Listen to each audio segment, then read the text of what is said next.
ಶ್ರೀಮದ್ಭಾಗವತ ಸ್ಕಂಧ 1 ಅಧ್ಯಾಯ 6 ಶ್ಲೋಕ 32. ದೇವದತ್ತಾಮಿಮಾಂ ವೀಣಾಂ ಸ್ವರಬ್ರಹ್ಮ ವಿಭೂಷಿತಾಂ ಮೂರ್ಛಯಿತ್ವಾ ಹರಿಕಥಾಂ ಗಾಯಮಾನಶ್ಚರಾಮ್ಯಹಂ.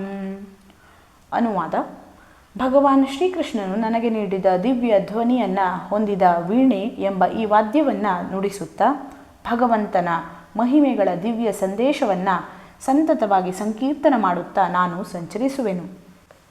ವೀಣೆ ಎಂಬ ತಂತಿವಾದ್ಯವನ್ನು ನಾರದರಿಗೆ ಭಗವಾನ್ ಶ್ರೀಕೃಷ್ಣನು ನೀಡಿದ್ದಾನೆ. ಇದನ್ನು ಲಿಂಗಪುರಾಣ ವರ್ಣಿಸಿದೆ. ಶ್ರೀಲ ಜೀವ ಗೋಸ್ವಾಮಿ ಅದನ್ನು ದೃಢಪಡಿಸಿದ್ದಾರೆ.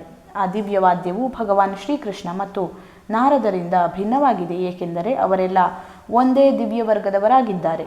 ಈ ವಾದ್ಯಗಳ ಧ್ವನಿ ತರಂಗಗಳು ಐಹಿಕವಾಗಿರಲಾರವು. ಆದ್ದರಿಂದ ನಾರದರ ವಾದ್ಯದಿಂದ ಪ್ರಸಾರಗೊಂಡ ಮಹಿಮೆಗಳು ಮತ್ತು ಲೀಲೆಗಳು ಕೂಡ ಐಹಿಕದಿಂದ ಬೇರೆಯಾಗಿ ಅಲೌಕಿಕವಾದದ್ದಾಗಿದೆ.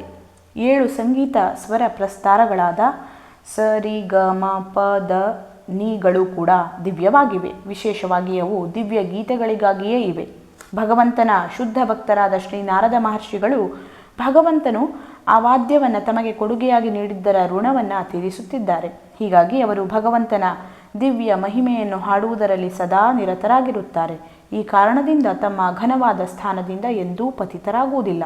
ಶ್ರೀನಾರದ ಮುನಿಗಳ ದಾರಿಯನ್ನು ಅನುಸರಿಸುವ ಈ ಐಹಿಕ ಜಗತ್ತಿನಲ್ಲಿ ಆತ್ಮ ಸಾಕ್ಷಾತ್ಕಾರ ಪಡೆದ ಮುಕ್ತಾತ್ಮನು ಭಗವಂತನ ಮಹಿಮೆಯ ಸಂತತ ಸಂಕೀರ್ತನ ಮಾಡುತ್ತಾ ಭಗವಂತನ ಸೇವೆಗಾಗಿ ಸರಿಗಮ ಮುಂತಾದ ಧ್ವನಿಲಯಗಳನ್ನು ಸಾರ್ಥಕವಾಗಿ ಉಪಯೋಗಿಸಬೇಕು. ಭಗವದ್ಗೀತೆ ಇದನ್ನು ದೃಢಪಡಿಸಿದೆ.